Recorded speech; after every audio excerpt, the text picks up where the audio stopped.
I've changed my mind. There's no way the MCU could pull off Sue Storm and Namor's comic storyline after the Fantastic Four First Steps trailer. After the release of the first teaser trailer for the Fantastic Four First Steps, I don't think there's any way Marvel Studios can adapt the romance between Sue Storm and Namor from Marvel Comics into the MCU. We finally got a first look at Vanessa Kirby's Sue Storm aka the Invisible Woman in the first teaser for the Fantastic Four First Steps, which released on February 4. I reckon Kirby will bring to life the most comic-accurate and powerful version of Sue Storm ever introduced to live action, but I hope one of her comic storylines is forgotten. The Fantastic Four First Steps is one of my most highly anticipated upcoming MCU projects. I can't wait to see Marvel's first family integrated into the MCU, creating the opportunity for some of Marvel Comics' best stories to be explored much more faithfully to the source material. However, not all of the Fantastic Four storylines from the comics would work in the MCU, and there's one in particular that I hope Sue Storm never explores in live action. The Fantastic Four First Steps teaser, thankfully, makes me think this is unlikely. I can't imagine Sue Storm and Namor falling in love in the MCU.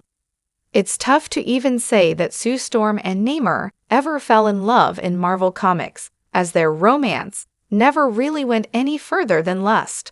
Their connection is infamous, however, and contributed to some of the Fantastic Four's biggest conflicts dating back to the very beginning of their Marvel Comics adventures.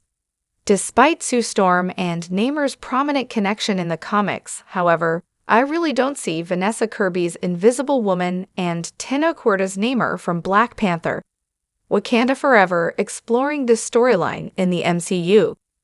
Sue Storm seems to be completely committed to Reed Richards in the Fantastic Four First Steps trailer, and theories suggest she might even be pregnant, perhaps with Franklin Richards.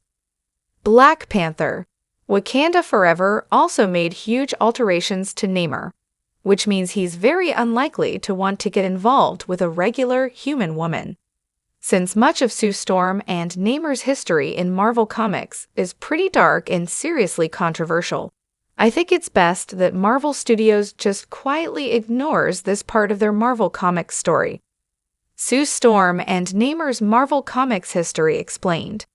Namor made his first Silver Age appearance in Marvel Comics' Fantastic Four back in 1962, which brought him into contact with Marvel's first family and Sue Storm for the first time. Almost instantly, Namor formed a strong attachment to Sue Storm, while the Invisible Woman felt conflicted over her physical attraction to Namor, which created some conflict for Reed Richards. This dynamic persisted for many years, while Sue Storm mostly stayed adamant that she had chosen Mr. Fantastic, though this didn't stop Namor making continuous advancements on her. Sue Storm has given in to her urges a number of times in Marvel Comics, but has always found her way back to Reed Richards and the Fantastic Four. In one What If storyline, Spider-Man joined the Fantastic Four in their early adventures, sidelining Sue Storm and pushing her directly into the open arms of Namor the Submariner.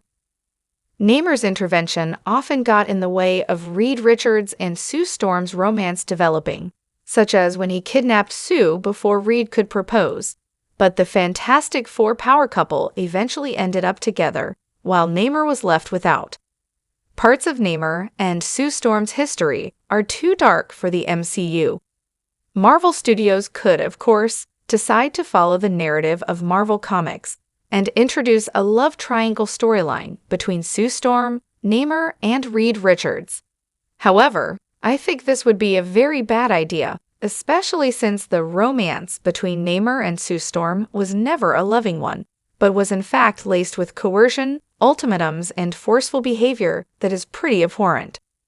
Sue Storm showed an iota of physical interest in Namor, but the Atlantean king became obsessed with the Invisible Woman and went to extreme and terrible lengths to make her his. Aside from continuously objectifying Sue Storm throughout their adventures together, Namor became an all-round self-absorbed and entitled villain when it came to the Invisible Woman. In their very first meeting in Fantastic Four number 4, Namor stated that he would destroy the surface world if Sue didn't become his bride, while at another time, he planned a scheme to kill the other members of the Fantastic Four to force Sue to join him. He repeatedly kidnapped her, abused her, and belittled her, so I don't think any of their so-called relationship is appropriate to be adapted for the MCU. Namor's MCU changes make his Sue Storm connection unlikely.